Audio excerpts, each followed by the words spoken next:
Hello students, education मस्ती में आप सभी का स्वागत है। और आज मैं स्टार्ट कर रहा हूँ क्लास 10th का ज्योमेट्री में हम लोग देखने जा रहे हैं समरूप त्रिभुज, यानी दो त्रिभुज को समरूप होने के लिए क्या क्या कंडीशन होनी चाहिए, उस कंडीशन के बारे में हम लोग जान रहे हैं। और उस कंडीशन में से मेरा पहला कंडीशन है कि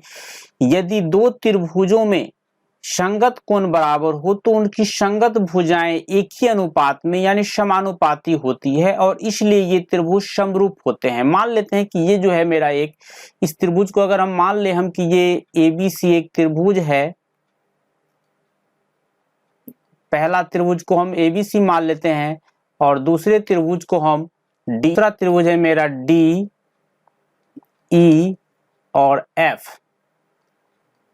अब इसमें कहा जा रहा है कि यदि दो त्रिभुजों में संगत कोण बराबर हो, संगत कोण मान लेते हैं कि अगर इसका कोण ए कोण डी के बराबर हो जाए, कोण बी कोण ई के बराबर हो जाए और फिर को एंगल सी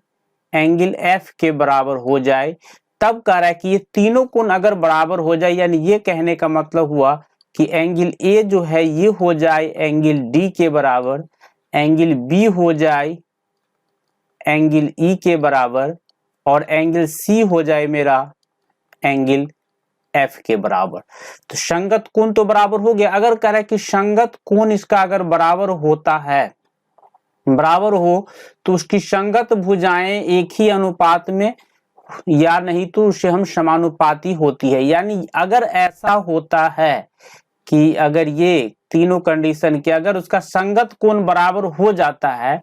तब हम ये कह सकते हैं कि उसकी संगत भुजाएं समानुपाती होती है। यानी ए बी और ए बी का संगत, ए बी का जो संगत मेरा है यहाँ वो यहाँ है डीई, ये रहा डीई। फिर यहाँ is equal to BC, BC की बात करें यहाँ तो इसका संगत देख रहे हैं, यानी मैं आपको बताऊं कि यानी ये देख रहे हैं बीसी, तो बीसी का संगत है मेरे पास यहाँ ईएफ और एसी, एसी का जो संगत है मेरे पास ये है मेरा डीई। यानी ये कहने का मतलब हुआ कि ए बी का संगत मेरे पास हो गया इस त्रिभुज में डीई, बीसी का संगत मेरे पास है ईएफ और एसी का जो संगत है वो है डीएफ। ये तीनों कह रहा है कि समानुपाती होगा। यानी ये कहने का मतलब है कि ए बी बट्टा डीई बराबर बीसी बट्टा ईएफ बराबर एसी बट्टा डीएफ। अब ये जो है अगर ये तीनों कोण इधर से ये तीनों कोण एक दूसरे का बराबर हो जाता है तो ये कंडीशन हम लागू कर सकते हैं कि ए बी बट्टा डी बराबर बी सी बट्टा ई एफ बराबर ए सी बट्टा डी एफ। यानी ये कहने का मकसद हुआ कि इस दोनों में से कोई एक कंडीशन अगर हम ये देख लें कि जैसे कि मेरा हो गया कि अगर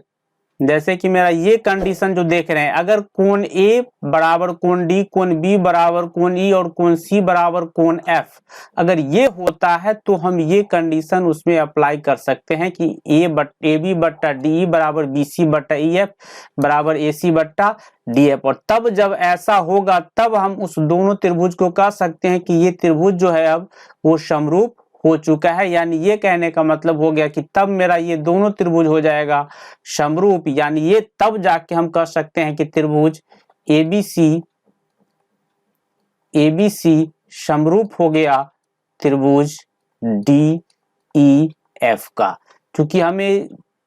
क्लास 10th के ज्योमेट्री में बहुत क्वेश्चन में इस चीज की हमें जरूरत पड़ेगी कि आखिर दो त्रिभुज समरूप हो रहा है तो किस कंडीशन से हो रहा है। और इस कंडीशन में इसमें जो हमें कंडीशन मिला है समरूपता का जो कसौटी है वो कसौटी आपको यहां से पता चलेगा कि देखिए यहाँ ए बराबर है डी, बी बराबर है ई और सी बराबर है एफ, यानी तीनों एंगल है, इसीलिए इस समरूपता का नाम हो गया ए समरूपता ही इसको बोलेंगे। ठीक है, फिर हम लोग पहुंच रहे हैं नेक्स्ट कंडीशन पे। नेक्स्ट कंडीशन में हमें कह रहा है कि यदि दो त्रिभुजों में एक त्रिभुज की भुजाएं दूसरे त्रिभुज की भुजाओं के समानुपाती हो, यानी हमको कह रहा है कि अगर इस त्रिभुज की ये भुजा ले लें, हम मान लेते हैं तो इस भुजा का जो संगत बनेगा वो यहां बनेगा मेरा डी, कह रहा है इसका अनुपात यानी ए बी बट्टा डी हुआ। फिर दूसरा भुजा ले लेते हैं, मान लेते हैं ये हमने BC लिया, तो BC का यहाँ संगत मेरा बन रहा है EF, यानी ये हुआ BC बट्टा EF, फिर बराबर फिर इस भुजा का के लिए ले ले हम, तो ये मेरा है AC, और इधर से मेरा देखे तो AC का जो संगत बन रहा है वो बन रहा है DF, यानी AC बट्टा DF। ये कह रहा है भुजाएं एक ही अनुपात में हो, यानी एक ही अनुपात में, इसका मतलब क्या हुआ कि दोनों ये सभी अनुपात आपस में बराबर है। अगर बराबर होगा तब जाके तब हमको क्या मिलेगा कि इसका संगत कोण बराबर हो जाएगा, यानी संगत कोण बराबर कहने का मकसद है कोण A हो जाएगा मेरा कोण D के बराबर। तब जो हमको रिजल्ट मिलेगा कि कोण A इज इक्वल टू कोण D और कोण B इज इक्वल टू मिल जाएगा कोण E, यहाँ कोण B इज इक्वल टू कोण E, और फिर कोण C इज इक्वल टू हमको मिल जाएगा कोण F, यानी ये एंगल इज इक्वल टू ये एंगल। यानी इससे पिछले कंडीशन में जो हम देखे थे कि इससे पिछले कंडीशन में इसका जस्ट अपोजिट था कि कोण A बराबर अगर कोण D होता है, कोण B बराबर कोण E होता है और कोण C बराबर कोण F होता है, तब जाके हमको मिला था कि AB बट्टा DE बराबर BC बट्टा EF बराबर AC बट्टा DF। इसमें जो है मेरा 6.4 में जो प्रमेय कह रहा है कि अगर AB बट्टा DE, यहाँ AB बट्टा DE बराबर BC बट्टा EF बराबर AC बट्टा DF है, तब जाके हम इतना कंडीशन लिख सकते हैं। और तब ये जो होगा तब इसको हम बोल सकते हैं कि ये दोनों त्रिभुज, यहाँ लिखा हुआ है कि ये दोनों त्रिभुज तब क्या होगा, समरूप होगा। और समरूप होगा तो समरूप किससे होगा, तो समरूपता के लिए हमें यहाँ दिखा रहा है कि यहाँ देख रहे हैं कि तीनों ही भुजा है, यानी यहाँ पे जो मेरा समरूपता की कसौटी बनेगी वो बनेगी S समरूपता की कसौटी बनेगी। और इसी समरूपता से हमको क्या बनेगा, त्रिभुज ABC, यानी त्रिभुज ABC और त्रिभुज समरूप हो जाएगा त्रिभुज किसका, DEF का। ये जो है आपका समरूप का चिन्ह है, ठीक है। यानी फिर हम लोग पहुंच रहे हैं नेक्स्ट कंडीशन पे। नेक्स्ट कंडीशन में हमें कहा जा रहा है कि यदि एक त्रिभुज का एक कोण दूसरे त्रिभुज के कोण के बराबर हो तथा इन कोणों को अंतर्गत करने वाली भुजाएं समानुपाती हो तो दोनों त्रिभुज समरूप होते हैं। यानी हम अगर मान ले कि इस त्रिभुज को हम लोग ABC मान लेते हैं और इस त्रिभुज को हम लोग DEF मान लेते हैं।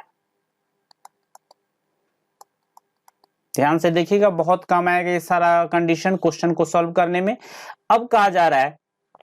कि एक त्रिभुज का एक कोण, मान लेते हैं कि इस त्रिभुज का एक कोण हम मान लेते हैं कोण A को। फिर कह रहा है एक त्रिभुज का एक कोण, तो एक त्रिभुज का एक कोण हमने ये मान लिया। कह रहा है दूसरे त्रिभुज का एक कोण,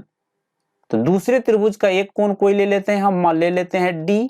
फिर कह रहा है कि यहाँ पर बराबर हो, तो हम दे दिए बराबर हो, बराबर का चिन्ह दे दिए, तथा इन कोण को अंतर्गत करने वाली भुजाएं। अब देखिए इस कोण को अंतर्गत यानी इस कोण को बनाने वाली भुजाएं कौन है, एक भुजाएं हैं AB और दूसरी भुजाएं हैं इसका AC। फिर इस त्रिभुज में भी देखिए, अगर हमने जैसे कोण D लिया तो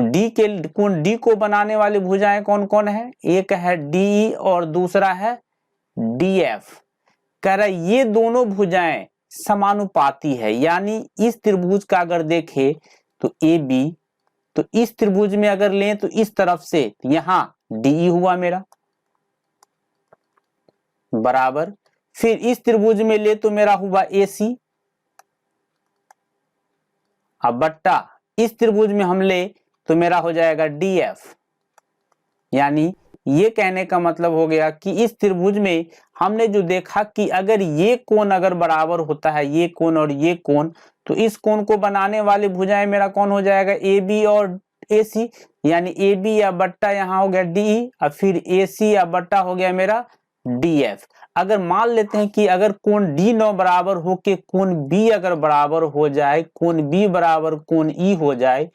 तब क्या मेरा कंडीशन लग जाएगा। अगर मान लेते हैं थोड़ी देर के लिए कि ये कोण और ये कोण अगर बराबर हो जाता है, तब जाके मेरा क्या कंडीशन लग जाएगा कि अगर कोण बी कोण ई के बराबर हो जाता है,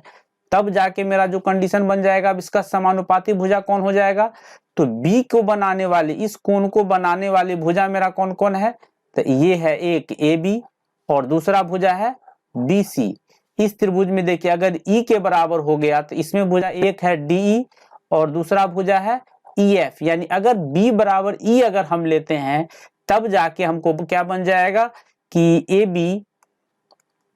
बट्टा बी, ए बी या इस त्रिभुज में लेंगे तो मेरा हो जाएगा डी बराबर, फिर इस त्रिभुज में लेंगे तो ये हो गया मेरा बी सी बट्टा अगर इस त्रिभुज में लेंगे तो मेरा क्या हो जाएगा ई एफ, तब जाके मेरा समरूप होने के लिए ये कंडीशन बन जाता है। अगर ऐसा होता है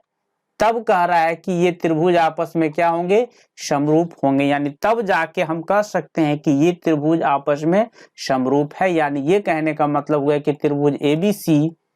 समरूप हो गया त्रिभुज किसका, डीईएफ का। यानी आपको हमने इसमें दोनों स्थिति बता दिया कि हो सकता है अगर ये भी कोण बराबर हो जाए तो उसका बनाने वाली भुजाएं ये और ये हो जाएगा, फिर अगर ये कोण हो जाता है तो इसको बनाने वाली भुजा ये और ये है, इसमें फिर बनाने वाली भुजा ये और ये है। और उम्मीद है कि वीडियो आपको अच्छा लगा हो। अगर हमारा ये वीडियो आपको अच्छा लगे तो हमारे वीडियो को लाइक करें, शेयर करें और चैनल पे नए हैं तो हमारे चैनल को सब्सक्राइब करें। फिर मिलते हैं हम नेक्स्ट वीडियो में।